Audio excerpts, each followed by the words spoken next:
By the end of this video, you will be able to make buy and sell conditions on moving average indicator in TradingView point script and plot them on your chart. For the purpose of the video, I'll be using the same indicator that we created in the last video, which is the moving average indicator. We'll be making it actionable by adding signals to it, and we'll be learning when to generate signals, how to plot shapes, and customize colors and positions of the buy and sell signals. Before we jump into the coding stuff, I want to explain the condition of buy and sell signals that I'll be coding for this video. So for the buy signal, the price needs to close above the moving average, that is the blue line, for the very first time. So we'll be having a buy signal beneath this candle. And for the sell signals, the price needs to close below the moving average line for the very first time. So before we start coding the conditions, you need to understand that for coding the conditions, we need some data points or reference points. So in this condition, the reference point for the buy condition will be the EMA value and the closing price of the candle. Each candle in TradingView has 4 reference points that can be utilized within the point script code.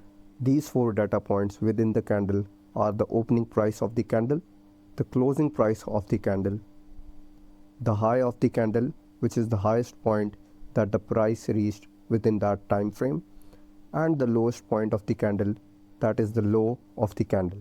Once you hover your cursor over any candle, you can see all these 4 data points at the top of the chart, which is the open, the high, the low, and the closing price of that particular candle. So let us get into the coding stuff now. So we will open the source code of the indicator using these curly brackets on the left side. Now you can see the code of the moving average. The moving average is being plotted in blue color right here, and the moving average value is being stored in the variable named EMA value. So the EMA value is the variable that will be part of the buy and sell conditions. So for the buy signal, we'll be using crossover. So crossover is a built-in indicator that sees if source 1, that will be our closing price, has crossed above source 2, which is the EMA value, so which is the blue line. So this condition will see if the candle has closed above the moving average line, which is the EMA value, or not.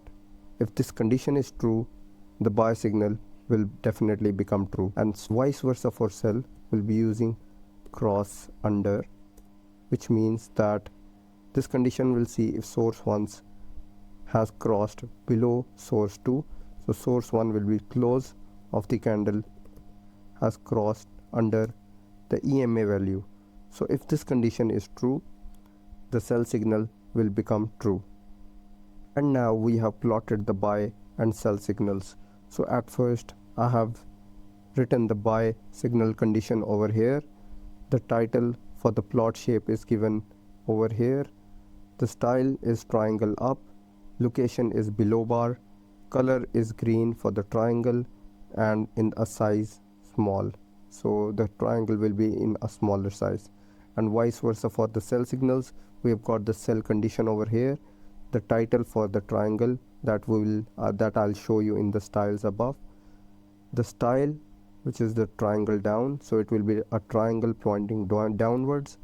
Location will be above bar, so the triangle will be plotted above the bar in red color and small size. So now let us save the code and see what will happen. So as you can see on the chart, we have got the buy and the sell signals where the condition is being met. So this is the point where the price has crossed above the moving average for the very first time, and this is the point where the price crossed below the moving average for the very first time, and we've got a sell signals, and again we got a buy signal. So now let us review the condition again. The buy signal is once the close of the candle is above the moving average value, which is the EMA value, and the sell signal is when the close of the candle is below the moving average value. This is how we use plot shape to plot the signal.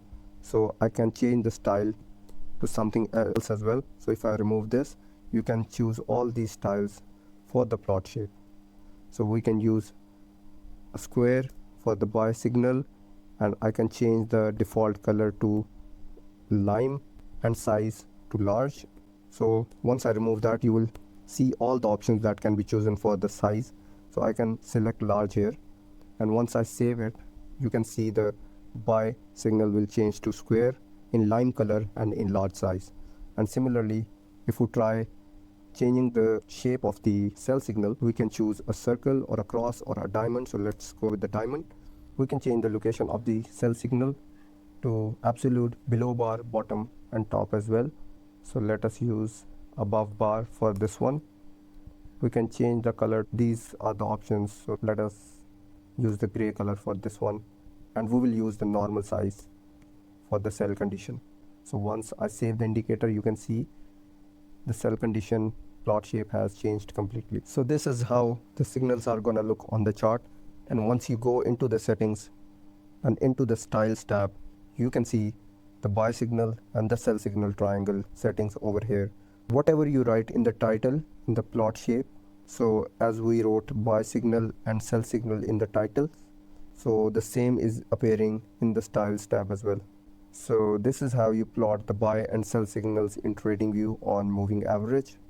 I'll be combining the moving average with RSI in the next video. We'll be keeping you posted. Thanks for watching and peace out.